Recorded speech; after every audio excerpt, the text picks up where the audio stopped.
Welcome back to the channel. ಈ ವಿಡಿಯೋದಲ್ಲಿ voter I D card ಆನ್ಲೈನಲ್ಲಿ ಯಾವ ಥರ ಸಬ್ಮಿಷನ್ ಮಾಡ್ಬೋದು ಅನ್ನೋದ್ರ ಬಗ್ಗೆ ನಾನೀಗ ಹೇಳ್ತೀನಿ. ಸೊ ಪೋರ್ಟಲ್ ಓಪನ್ ಮಾಡೋದಕ್ಕಿಂತ ಮುಂಚೆ ಡಾಕ್ಯುಮೆಂಟು 4 ಡಾಕ್ಯುಮೆಂಟ್ ಬೇಕಾಗುತ್ತೆ. ಒಂದು ಅಡ್ರೆಸ್ ಪ್ರೂಫು, ಎರಡನೇದು ಏಜ್ ಪ್ರೂಫು, ಆಮೇಲೆ ಏಜ್ ಡಿಕ್ಲರೇಷನ್ ಫಾರ್ಮು. ಈ ಏಜ್ ಡಿಕ್ಲರೇಷನ್ ಫಾರ್ಮ್ ನಂಬರ್ 6 ಅಂತ ಹೇಳ್ಬಿಟ್ಟು NVSP ವೆಬ್ಸೈಟಲ್ಲೇ ಡೌನ್ಲೋಡ್ ಮಾಡಿಕೊಂಡು ಇದನ್ನು ಪ್ರಿಂಟೌಟ್ ತೊಗೊಂಡು ಇದನ್ನು ಫಿಲಪ್ ಮಾಡಿ ಸಿಸ್ಟಮಲ್ಲಿ ಸೇವ್ ಮಾಡ್ಕೋಬೇಕು. ಅದಾದಮೇಲೆ ಪಾಸ್ಪೋರ್ಟ್ ಸೈಜ್ ಒಂದು ಫೋಟೋ ಇಮೇಜ್ ಬೇಕಾಗುತ್ತೆ. ಇದಿಷ್ಟನ್ನು ಸಿಸ್ಟಮಲ್ಲಿ ರೆಡಿ ಮಾಡಿ ಇಟ್ಕೊಂಡ್ರೆ ವೆಬ್ಸೈಟಿಗೆ ಲಾಗಿನ್ ಆಗಿಬಿಟ್ಟು ಯಾವ ಥರ ಇದನ್ನು ನಾವು ಆನ್ಲೈನಲ್ಲಿ ಅಪ್ಲೈ ಮಾಡ್ಬೋದು ಅನ್ನೋದ್ರ ಬಗ್ಗೆ ನಾನೀಗ ಹೇಳ್ತಾ ಹೋಗ್ತೀನಿ.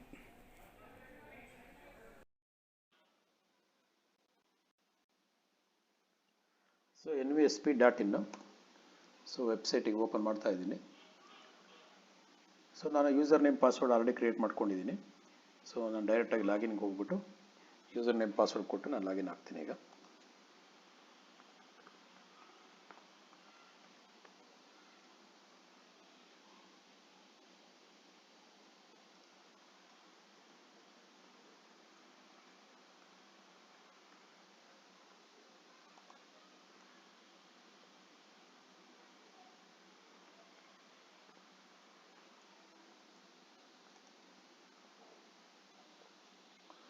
ಲಾಗಿನ್ ಆದಮೇಲೆ ವೆಬ್ಸೈಟ್ ಪೇಜ್ ಈ ಥರ ಕಾಣಿಸುತ್ತೆ.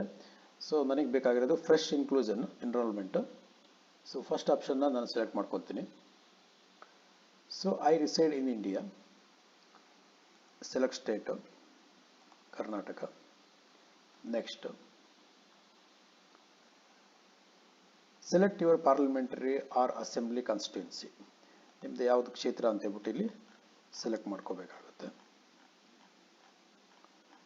ಕ್ಷೇತ್ರ ಅಂದಮೇಲೆ ಗೊತ್ತಿರುತ್ತೆ ಎಲ್ಲರಿಗೂ. ಅದು ನಿಮ್ಮ ಕರೆಕ್ಟು ಕಾನ್ಸ್ಟಿಟ್ಯೂನ್ಸಿ ನೇಮ್ನ ಇಲ್ಲಿ ಸೆಲೆಕ್ಟ್ ಮಾಡ್ಕೋಬೇಕು. ಯಾಕಂದರೆ ಅಪ್ರೂವಲ್ಗೆಲ್ಲ ಅಲ್ಲಿಗೆ ಹೋಗುತ್ತೆ. ಅದು ಡಿಸ್ಟಿಕ್ಕು.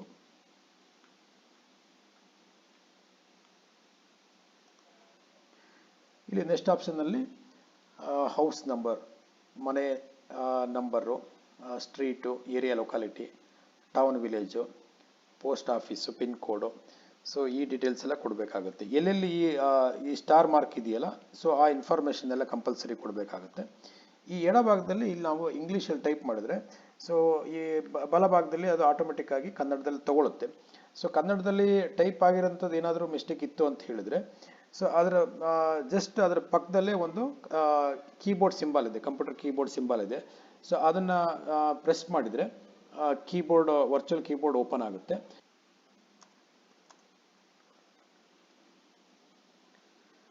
ನೋಡಿ, ಇಲ್ಲಿ ನಾನು ಟೈಪ್ ಮಾಡಿದೆ. ಆದರೂ ಸಹ ಇಲ್ಲಿ ಕನ್ನಡದಲ್ಲಿ ಟೈಪ್ ಆಗುವಾಗ ಅದು ಮಿಸ್ಟೇಕ್ ಆಗಿದೆ. ನಾನು ಇದು ಕೀಬೋರ್ಡ್ನ ಸೆಲೆಕ್ಟ್ ಮಾಡ್ಕೊತೀನಿ, ವರ್ಚುವಲ್ ಕೀಬೋರ್ಡು.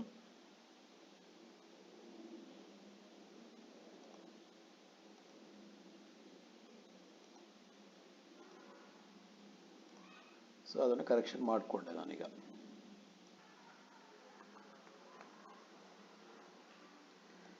ಪಿನ್ ಕೋಡು ಕೊಡಲೇಬೇಕು, ಪಿನ್ ಕೋಡು ಇಂಪಾರ್ಟೆಂಟು. ಅದಾದಮೇಲೆ ಇನ್ನೊಂದು ಆಪ್ಷನ್ ಇದೆ ನೋಡಿ, I am ordinarily resident at the address given at above since. ಮೇಲೆ ಕೊಟ್ಟಿರೋ ಅಡ್ರೆಸ್ಸಲ್ಲಿ ನಾನು ಸಾಮಾನ್ಯ ನಿವಾಸಿಯಾಗಿದ್ದೀನಿ ಅಂತ ಹೇಳ್ಬಿಟ್ಟು. ಯಾವಾಗಿಂದ ಇದ್ದೀನಿ ಈ ಅಡ್ರೆಸ್ಸಲ್ಲಿ ಅಂತ ಹೇಳ್ಬಿಟ್ಟು ಇಲ್ಲಿ ಡೇಟ್ ಮೆನ್ಷನ್ ಮಾಡಬೇಕಾಗುತ್ತೆ. 6 ತಿಂಗಳ ಹಿಂದೆಯಿಂದನೋ ಅಥವಾ 1 ವರ್ಷದ ಹಿಂದೆಯಿಂದನೋ ಯಾವಾಗಿಂದ ಇದ್ದೀರಾ ಅಂತ ಹೇಳ್ಬಿಟ್ಟು ಇಲ್ಲಿ ಒಂದು ಅಪ್ರಾಕ್ಸಿಮೇಟು ಒಂದು ಡೇಟು ಮಂತು ಮತ್ತು ಇಯರ್ನ ಮೆನ್ಷನ್ ಮಾಡಬೇಕಾಗುತ್ತೆ.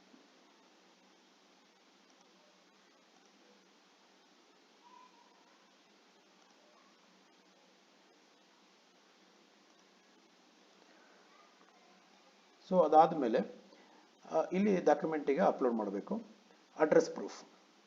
ಅಡ್ರೆಸ್ ಪ್ರೂಫಿಗೆ ನಾನು ಈಗ ಎಲೆಕ್ಟ್ರಿಸಿಟಿ ಬಿಲ್ನ ರೆಡಿ ಮಾಡ್ಕೊಂಡಿದ್ದೀನಿ. ಎಲೆಕ್ಟ್ರಿಸಿಟಿ ಬಿಲ್ನ ನಾನು ಸೆಲೆಕ್ಟ್ ಮಾಡಿ ಅದನ್ನು ಡಾಕ್ಯುಮೆಂಟ್ ಅಪ್ಲೋಡ್ ಮಾಡ್ತೀನಿ.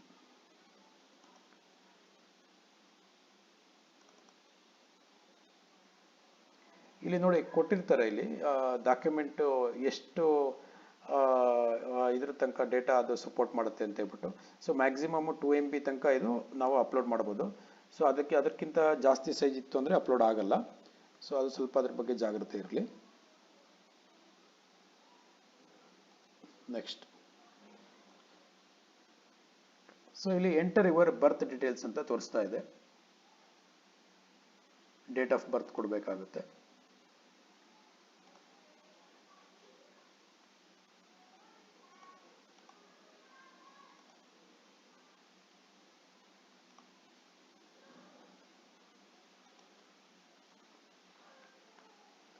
ಇಲ್ಲಿ ಟೌನು ಮತ್ತು ಇದು ಸ್ಟೇಟು ಮತ್ತು ಡಿಸ್ಟಿಕ್ ಎಲ್ಲ ಸೆಲೆಕ್ಟ್ ಮಾಡಿ ಅದನ್ನು ನೆಕ್ಸ್ಟ್ ಪ್ರೊಸೀಜರ್ಗೆ ಹೋಗಬೇಕು.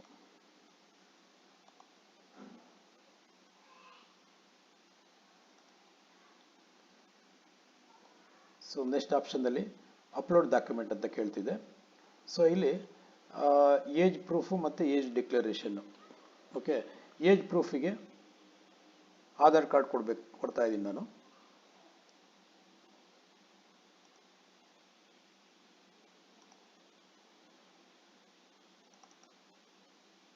Next age ಡಿಕ್ಲರೇಷನ್ನು.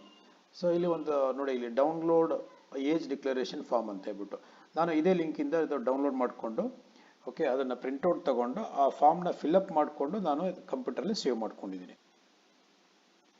Form number 6.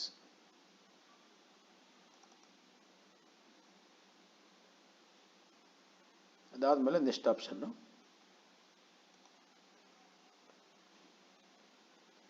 Enter your personal details ಅಂತ ಕೇಳ್ತಾ ಇದೆ. ಸೊ ಈ ಸ್ಟಾರ್ ಮಾರ್ಕ್ ಇರೋದೆಲ್ಲ ಇಂಪಾರ್ಟೆಂಟ್ ಆಗಿ ನಾವೇ ಮೆನ್ಷನ್ ಮಾಡಬೇಕು. Name, gender, next enter your father mother name, husband name, type of relation, okay, ಅವ್ರ ಹೆಸರು ಮತ್ತು ಇಲ್ಲಿ ಅಲ್ಲಿ ಯಾವ ಥರ ಅವ್ರ ಸಂಬಂಧ, ಇಲ್ಲಿ father mother husband wife. So ಈ ಥರ ನಾವು ಇದು ಮಾಡ್ಕೋಬೇಕಾಗತ್ತೆ.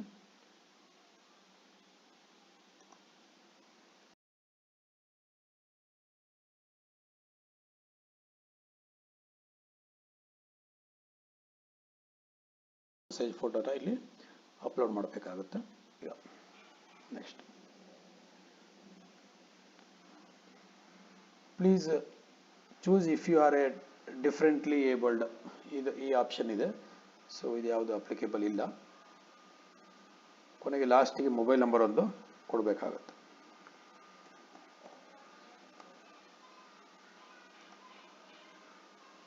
Mobile number, email I D ಇತ್ತು ಅಂದರೆ ಇಮೇಲ್ ಐ ಡಿನೂ ಇಲ್ಲಿ ಮೆನ್ಷನ್ ಮಾಡ್ಬೋದು.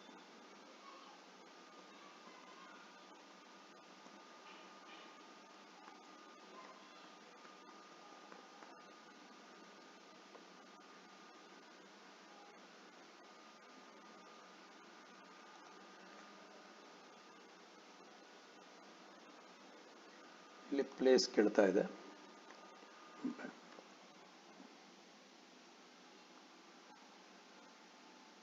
ನೆಕ್ಸ್ಟ್,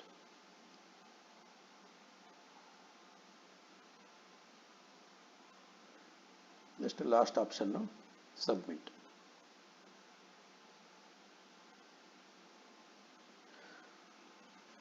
ನೋಡಿ, ಇದು ಈಗ ಸಬ್ಮಿಷನ್ ಆಗಿರೋದಕ್ಕೆ ನಮಗೆ ಒಂದು ಅಕ್ನಾಲಜ್ಮೆಂಟ್ ಸಿಕ್ಕಿದೆ. ಸೊ ಈ ರೆಫರೆನ್ಸ್ ನಂಬರ್ ಇಟ್ಕೊಂಡು ನಾವು ಇದೇ NVSP ಪೋರ್ಟಲಲ್ಲೇ ನಾವು ಇದನ್ನು ಟ್ರ್ಯಾಕ್ ಮಾಡ್ಕೋಬೋದು, ಅಪ್ಲಿಕೇಶನ್ ಎಲ್ಲಿದೆ, ಯಾವ ಸ್ಟೇಟಸಲ್ಲಿದೆ ಅಂತ ಹೇಳ್ಬಿಟ್ಟು. So thank you so much.